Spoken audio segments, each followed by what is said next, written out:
I used to think teasing my husband was harmless. A little joke here, a playful comment there. Nothing serious. After all, we've been married for 8 years. Life felt predictable, comfortable, safe, or so I thought. Then Daniel came back into the picture, my best friend from college. We had always kept in touch, but after his recent breakup, we started spending more time together. Weekend coffees, late-night texts, long conversations about everything and nothing. My husband Ryan never seemed concerned, at least not until that ordinary evening when something quietly shifted between us. Ryan, I called from the kitchen while he was cooking. Daniel called me again today. My emotional support human. I joked, expecting him to laugh. But Ryan didn't. He froze for a moment, spatula hovering midair, and looked at me. It wasn't anger. It wasn't jealousy. It was something else. Something that felt like a door quietly shutting inside him. That's funny, he said evenly. Does he support you more than I do? I rolled my eyes. Oh, come on, AI. Don't be serious. He's just a friend. He didn't respond. He turned back to the stove, stirring in silence. The sizzle of onions suddenly sounded deafening. That night, he barely spoke. I assumed he was just tired, but over the next few days, something felt off. He stopped texting during the day, stopped asking about my plans. The warmth that used to fill our home was replaced by a quiet heaviness I couldn't name. When I met Daniel for lunch that Friday, I found myself checking my phone repeatedly. Nothing from Ryan. No, how's your day? No, I miss you. Everything okay? Daniel asked, sipping his coffee. Yeah, just marriage stuff, I said, forcing a laugh. Ryan's been kind of moody lately. Daniel grinned. Maybe he's jealous of me. Maybe, I said half jokingly, but the word jealous didn't feel funny anymore.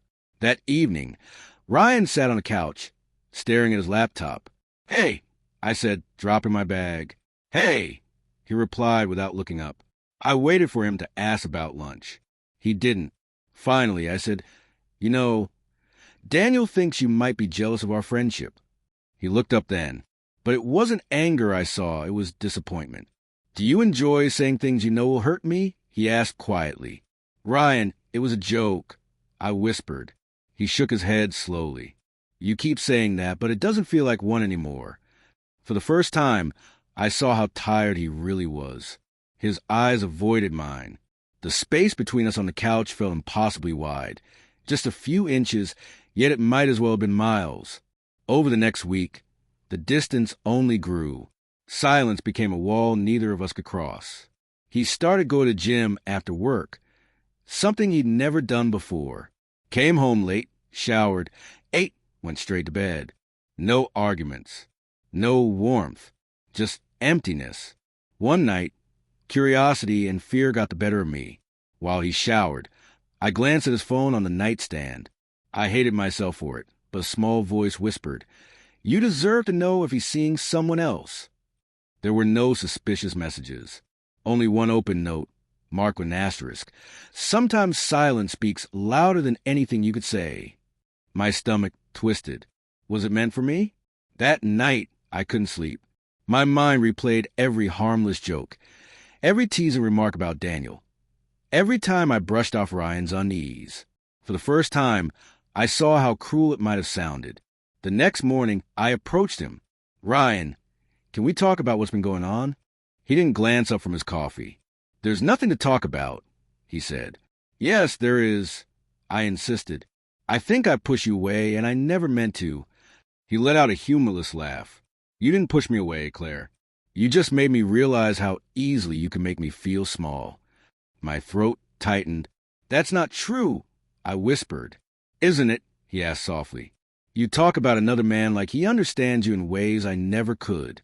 You call him your best friend, but treat me like I barely matter. Tell me, how am I supposed to feel? His words hit harder than I expected. I'd been so busy convincing myself I hadn't done anything wrong that I never stopped to consider how much I'd hurt him. That evening, I texted Daniel and told him I needed space. He didn't take it well, claiming Ryan was insecure and controlling.